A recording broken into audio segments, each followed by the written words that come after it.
semuanya, selamat datang di podcast kita hari ini. Di episode kali ini kita akan membahas tentang proses pemasaran internasional.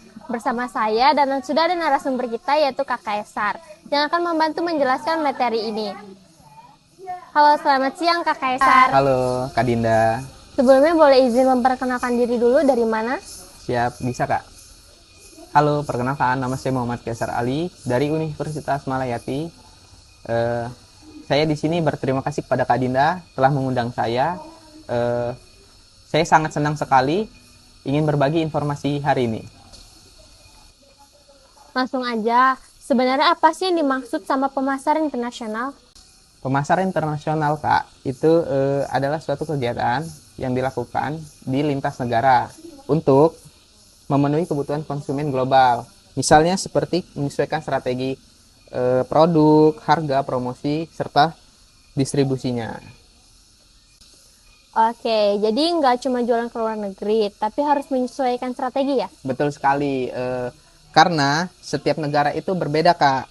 Semisalnya memiliki budaya, ekonomi, dan serta kebiasaan konsumen yang berbeda-beda biasanya. Dalam pemasaran internasional, apa ada tahapan perkembangan yang harus dilalui perusahaan? Tentu aja ada tahapannya, Kak. Yang pertama itu no foreign marketing. No foreign marketing ini perusahaan itu belum menjual ke luar negeri. Terus dia fokus kepada pasar domestik saja. Terus juga yang kedua itu namanya infrequent foreign marketing. Nah, di sini perusahaan sudah menjual ke luar negeri, tetapi belum konsisten. Nah, terus juga ada yang namanya regular foreign marketing. Regular foreign marketing ini perusahaan sudah mulai serius dengan ekspornya. Dan ada juga yang keempat, global marketing. Nah, perusahaan ini baru melihat dunia sebagai satu pasar global.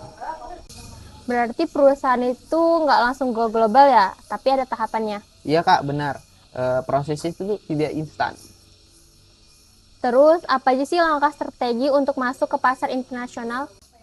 Langkahnya itu dimulai dari analisis, Kak, yang biasanya itu lingkungan internasional dulu. Terus juga ada kemudian menetapkan tujuan dan kebijakannya. Terus juga ada menentukan pasar tujuan atau biasa disebut STP, segmented targeting positioning. Terus juga menentukan cara masuk pasarnya, membuat program pemasarannya, serta mengatur organisasi pemasaran, dan terakhir itu biasanya evaluasi serta pengendaliannya, Kak. Apa bisa dijelasin sedikit tentang analisis lingkungan? Analisis ini, Kak, mencakup biasanya itu politik serta budaya, ekonomi, dan biasanya itu hukum. Terus juga tujuannya itu agar perusahaan ini dapat memahami pasar tujuan dan bisa menyesuaikan strategi dengan kondisi yang ada. Kalau sebelumnya perusahaan memutuskan untuk go internasional, apa yang harus dipertimbangkan? Yang perlu dipertimbangkan itu biasanya, Kak, tingkat persaingannya, terus juga produknya. Biasanya itu yang lebih lagi itu kualitas manajemennya. Nah, hal ini penting itu supaya strategi yang dibuat itu bisa berjalan dengan efektifnya, Kak. Oke, sebagai penutup, apa bisa kasih kesimpulan bagaimana proses pemasaran internasional itu? Jadi kesimpulannya itu proses pemasaran internasional dilakukan secara bertahap dari pasar lokal hingga global. Keberhasilan sangat ditentukan oleh kemampuan perusahaan dalam memahami perbedaan pasarnya, Kak. Terus juga menyesuaikan strategi dan mengelola operasi secara globalnya, Kak. Baik, terima kasih atas penjelasannya Kak. Semoga pembahasan ini hari ini bisa membantu teman-teman semua untuk memahami pemasaran internasional. Terima kasih juga, Kak. Semoga bermanfaat, guys. Oke teman-teman, selanjutnya narasumber kedua kita yaitu ada Kak Novandra. Halo, terima kasih sudah mengundang saya. Senang bisa berbagi di podcast kali ini. Oke, perkenalkan nama saya Novandra Fitriadi, saya dari Universitas Malayati. Oke Kak Novandra, boleh langsung aja nggak sih? Sebenarnya apa sih yang dimaksud dengan seleksi pasar internasional?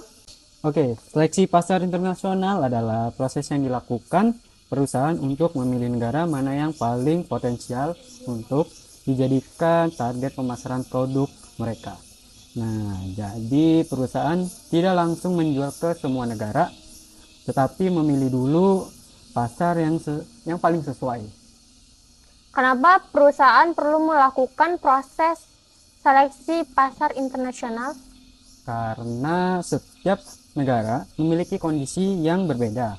Misalnya, dari segi ekonomi, budaya, dan bahasa, dan daya beli masyarakat. Nah, jika perusahaan tidak melakukan seleksi, ada risiko produk tidak diterima oleh pasar dan akhirnya mengalami kerugian. Berarti seleksi ini penting banget ya untuk mengurangi resikonya. Betul sekali.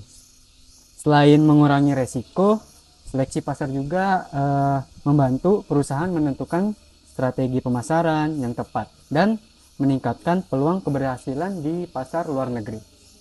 Terus gimana sih tahapan dalam seleksi pasar internasional ini? Biasanya dimulai dari penyaringan awal. Perusahaan melihat data umum seperti jumlah penduduk dan kondisi ekonomi. Setelah itu dilakukan analis potensial dasar, yaitu melihat apakah produk dibutuhkan, kemudian analis lingkungan seperti budaya, hukum, dan kebijakan impor. Setelah itu perusahaan juga melihat persaingannya, baru akhirnya mereka memilih pasar yang paling sesuai gitu. Menarik banget ya. Boleh kasih contoh sederhananya nggak? Oke, biasanya misalnya perusahaan makanan ringan dari Indonesia nih ingin mengekspor ke luar negeri. Mereka mempertimbangkan seperti Malaysia, Jepang, dan India. Setelah dianalis, ternyata Malaysia memiliki budaya yang mirip, bahasa yang hampir sama dengan kita, dan persaingan tidak terlalu ketat.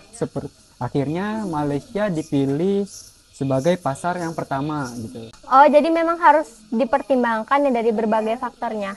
Iya, mulai dari faktor ekonomi, politik, budaya, hingga persaingan. Semua itu mempengaruhi keberhasilan produk di pasar internasional. Oke, dari penjelasan tadi bisa kita simpulkan bahwa seleksi pasar internasional sangat penting sebelum perusahaan masuk ke pasar global. Betul, karena dengan seleksi yang tepat, perusahaan bisa meningkatkan peluang sukses dan mengurangi resiko kerugian. Terima kasih banyak Kak Novandra atas penjelasannya. Semoga bermanfaat untuk kita semua. Sama-sama, semoga membantu apa yang saya penjelaskan di podcast kita kali ini. Oke teman-teman, sekian podcast kita hari ini. Sampai jumpa. See you!